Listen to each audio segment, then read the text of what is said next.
Hi പാർപ്പടിയുടെ ഒരു കുഞ്ഞു വീഡിയോയിലേക്ക് എല്ലാവർക്കും സ്വാഗതം. നന്നായിട്ട് മഴ പെയ്യുന്നുണ്ട് പുറത്ത്. അപ്പോൾ എനിക്ക് നന്നായിട്ട് ജലദോഷം പിടിപെട്ടുണ്ട്. അപ്പോൾ ഞാൻ കറി വെക്കാനായിട്ട് അടുക്കളയിലേക്ക് കയറി പോർക്കിറച്ചിയാണ് ഇന്ന് വെക്കുന്ന കായ ഇട്ടിട്ട്. അപ്പോൾ പോർക്കിറച്ചി നന്നായിട്ട് കഴുകിയിട്ട് മഞ്ഞളും ഉപ്പും തിരുമ്പി വെച്ചു. പിന്നെ കായയുടെ തൊലിയൊക്കെ നന്നായിട്ട് കഴുകി എന്നിട്ട് തൊലി പിന്നെ വേറൊരു ദിവസം ഉപ്പേരിയായിട്ട് വെക്കാമെന്ന് വെച്ചിട്ട് എടുത്ത് വെച്ചിട്ടുണ്ട് ഫ്രിഡ്ജിൽ. അപ്പോൾ തൊലിയൊക്കെ കളഞ്ഞ് ചെരിച്ച് അരിഞ്ഞിട്ടുണ്ട് കേട്ടോ. പിന്നെ മമ്മി ചുവന്നുള്ളിയും വെളുത്തുള്ളിയൊക്കെ നന്നാക്കുന്ന കാരണം പിന്നെ പണി എളുപ്പമാണ്. അപ്പോൾ ഞാൻ അത് വേവിക്കാൻ വെച്ചു. അപ്പോൾ പോർക്കിറച്ചിയുടെ കൂടി തന്നെയാണ് കായ ഇട്ടിട്ട് വേവിക്കണേ കേട്ടോ. പിന്നെ നോൺ സ്റ്റിക്ക് പാൻ വെച്ചിട്ട് ഞാൻ ചുവന്നുള്ളി വെളുത്തുള്ളി പച്ചമുളക് ഇഞ്ചി കൂടി അരച്ച് പേസ്റ്റാക്കിയത് ഇത്തിരി വെളിച്ചെണ്ണ ഒഴിച്ചിട്ട് ഞാൻ അടുപ്പത്തേക്ക് വെച്ചു. പിന്നെ അത് മൂക്കണോട് കൂടി ഇത്തിരി പൊടികളും കൂടി ഇടും കേട്ടോ.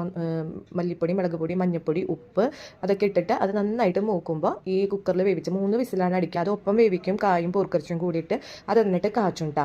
അപ്പോൾ ഇവിടെ കായിട്ട് വെക്കുന്നത് ഭയങ്കര ഇഷ്ടം പോർക്കിറച്ചിയിൽ. അപ്പോൾ അങ്ങനെയാണ് കേട്ടോ എന്ന് വെച്ചേക്കുന്നത്. അത് കാച്ചി കഴിഞ്ഞപ്പോൾ ഞാൻ ഇത്തിരി ചോറൊക്കെ എടുത്തുകൊണ്ടു. അത് കഴിഞ്ഞിട്ട് ഞാൻ ഒരു കറിയും കൂടി വെക്കാണ്ടായിരുന്നു കേട്ടോ, ഇരുമ്പമ്പുളി കറി. അപ്പോൾ ഇരുമ്പമ്പുളി കുറേ ഉള്ള സമയത്ത് അരിഞ്ഞിട്ട് ഫ്രീസറിൽ വെച്ചിട്ടുണ്ടായിരുന്നു. അപ്പോൾ അതൊക്കെ എടുത്ത് പുറത്തേക്ക് വെച്ചു. അപ്പോൾ ഈ കറി വെക്കുന്നത് ഒരു പ്രത്യേക തരത്തിലായിട്ട്, പക്ഷെ നല്ല ടേസ്റ്റിൽ അത് കഴിക്കാനായിട്ട് ഏറ്റവും അതിത്തിരി വെളിച്ചെണ്ണ ഒഴിച്ചിട്ട് കടുകും ഉലുവയും കൂടിയും പൊട്ടിക്കുക. അതിലേക്ക് ചുവന്നുള്ളി വെളുത്തുള്ളി പച്ചമുളക് ഇഞ്ചിയും കൂടി നീളനിൽ അരിയുക.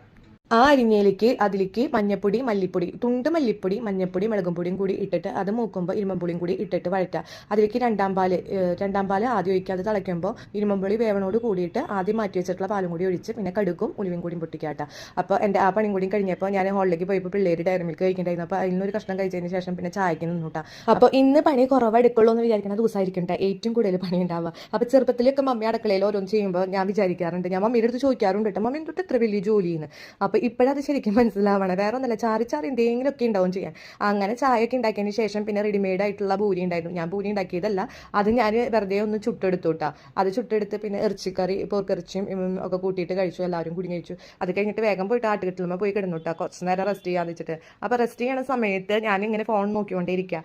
അപ്പോൾ ഞാൻ എന്നിട്ട് ഫോണിൽ നോക്കണമെന്ന് നിങ്ങൾക്ക് മനസ്സിലായ. അപ്പോൾ കമ്പനി മീറ്റിങ്ങിൽ പാടുന്നതാണ് കേട്ടോ എനിക്ക് കിട്ടുന്നത്, അതാണ് ഞാൻ കാണുന്നത്. അപ്പോൾ ഞാൻ നിങ്ങൾക്ക് അടുത്ത വീഡിയോയിൽ ഇത് ഇട്ട് തരാം കേട്ടോ, വിനു പാടുന്നത്. അപ്പോൾ നിങ്ങൾക്ക് ഇഷ്ടമെങ്കിൽ ലൈക്ക് ചെയ്തോളൂ. അപ്പോൾ അത്രയ്ക്കുള്ള ഇന്നത്തെ വിശേഷം. Okay, by.